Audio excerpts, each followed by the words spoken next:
Paper 123. The Early Childhood of Jesus.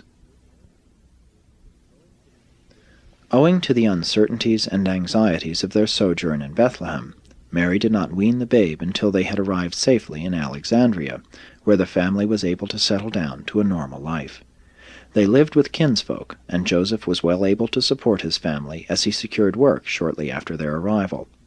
He was employed as a carpenter for several months and then elevated to the position of foreman of a large group of workmen employed on one of the public buildings then in process of construction. This new experience gave him the idea of becoming a contractor and builder after their return to Nazareth. All through these early years of Jesus' helpless infancy, Mary maintained one long and constant vigil lest anything befall her child which might jeopardize his welfare or in any way interfere with his future mission on earth. No mother was ever more devoted to her child. In the home where Jesus chanced to be, there were 2 other children about his age, and among the near neighbors there were 6 others whose ages were sufficiently near his own to make them acceptable playfellows. At first, Mary was disposed to keep Jesus close by her side. She feared something might happen to him if he were allowed to play in the garden with the other children, but Joseph, with the assistance of his kinsfolk, was able to convince her that such a course would deprive Jesus of the helpful experience of learning how to adjust himself to children of his own age.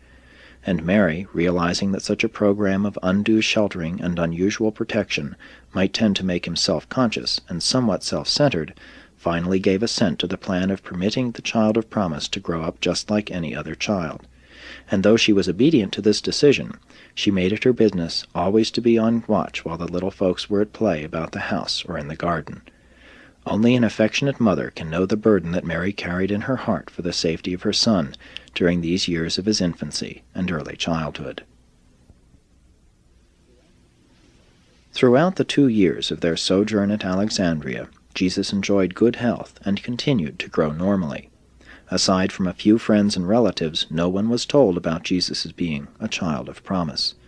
One of Joseph's relatives revealed this to a few friends in Memphis, descendants of the distant Akhenaten, and they, with a small group of Alexandrian believers, assembled at the palatial home of Joseph's relative benefactor a short time before the return to Palestine, to wish the Nazareth family well and to pay their respects to the child.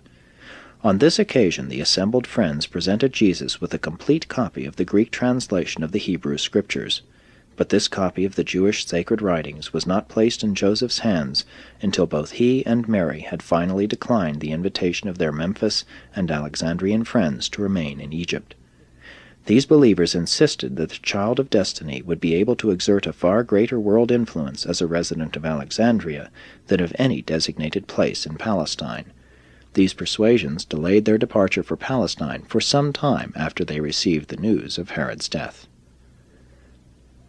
Joseph and Mary finally took leave of Alexandria on a boat belonging to their friend Ezraon, bound for Joppa, arriving at that port late in August of the year 4 B.C. They went directly to Bethlehem, where they spent the entire month of September in council with their friends and relatives concerning whether they should remain there or return to Nazareth. Mary had never fully given up the idea that Jesus ought to grow up in Bethlehem, the city of David. Joseph did not really believe that their son was to become a kingly deliverer of Israel. Besides, he knew that he himself was not really a descendant of David, that his being reckoned among the offspring of David was due to the adoption of one of his ancestors into the Davidic line of descent. Mary, of course, thought the city of David the most appropriate place in which the new candidate for David's throne could be reared, but Joseph preferred to take chances with Herod Antipas rather than with his brother Archelaus.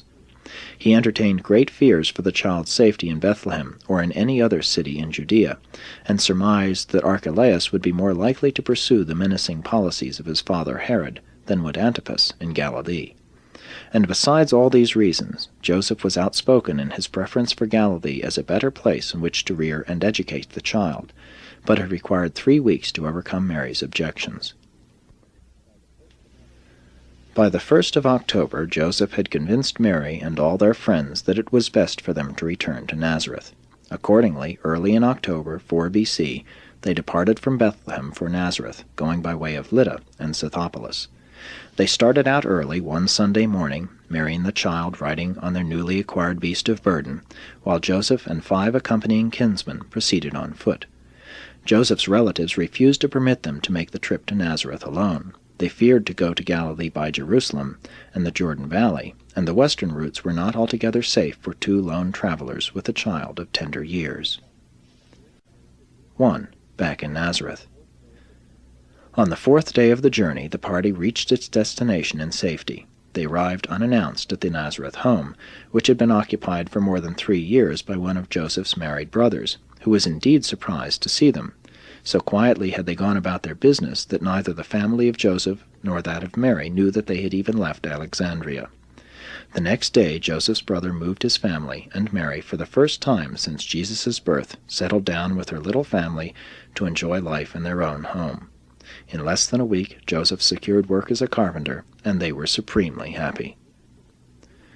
Jesus was about 3 years and 2 months old at the time of their return to Nazareth. He had stood all these travels very well, and was in excellent health and full of childish glee and excitement at having premises of his own to run about in and to enjoy. But he greatly missed the association of his Alexandrian playmates. On the way to Nazareth, Joseph had persuaded Mary that it would be unwise to spread the word among their Galilean friends and relatives that Jesus was a child of promise. They agreed to refrain from all mention of these matters to anyone, and they were both very faithful in keeping this promise. Jesus' entire 4th year was a period of normal physical development and of unusual mental activity. Meantime, he had formed a very close attachment for a neighbor boy about his own age, named Jacob. Jesus and Jacob were always happy in their play, and they grew up to be great friends and loyal companions. The next important event in the life of this Nazareth family was the birth of the second child, James, in the early morning hours of April 2, 3 B.C. Jesus was thrilled by the thought of having a baby brother, and he would stand around by the hour just to observe the baby's early activities. It was midsummer of the same year that Joseph built a small workshop close to the village spring and near the caravan tarrying lot. After this he did very little carpenter work by the day. He had as associates 2 of his brothers and several other mechanics whom he sent out to work while he remained at the shop making yokes and plows and doing other woodwork. He also did some work in leather and with rope and canvas. And Jesus, as he grew up when not at school, spent his time about equally between helping his mother with home duties and watching his father work at the shop, meantime listening to the conversation and gossip of the caravan conductors and passengers from the 4 corners of the earth. In July of this year, 1 month before Jesus was 4 years old, an outbreak of malignant intestinal trouble spread all over Nazareth from contact with the caravan travelers. Mary became so alarmed by the danger of Jesus being exposed to this epidemic of disease that she bundled up both her children and fled to the country home of her brother, several miles south of Nazareth on the Megiddo road near Sarid. They did not return to Nazareth for more than 2 months. Jesus greatly enjoyed this, his first experience on a farm. 2. The 5th year, 2 B.C. In something more than a year after the return to Nazareth, the boy Jesus arrived at the age of his first personal and wholehearted moral decision, and there came to abide with him a thought-adjuster, a divine gift of the Paradise Father, which had aforetime served with Makaventa Melchizedek, thus gaining the experience of functioning in connection with the incarnation of a supermortal being living in the likeness of mortal flesh. This event occurred on February 11, 2 B.C. Jesus was no more aware of the coming of the divine Monitor than are the millions upon millions of other children who, before and since that day, have likewise received these thought-adjusters to indwell their minds and work for the ultimate spiritualization of these minds and the eternal survival of their evolving immortal souls. On this day in February, the direct and personal supervision of the universe rulers, as it was related to the integrity of the childlike incarnation of Michael, terminated. From that time on, throughout the human unfolding of the incarnation, the guardianship of Jesus was destined to rest in the keeping of this indwelling adjuster and the associated seraphic guardians, supplemented from time to time by the ministry of midway creatures assigned for the performance of certain definite duties in accordance with the instruction of their planetary superiors.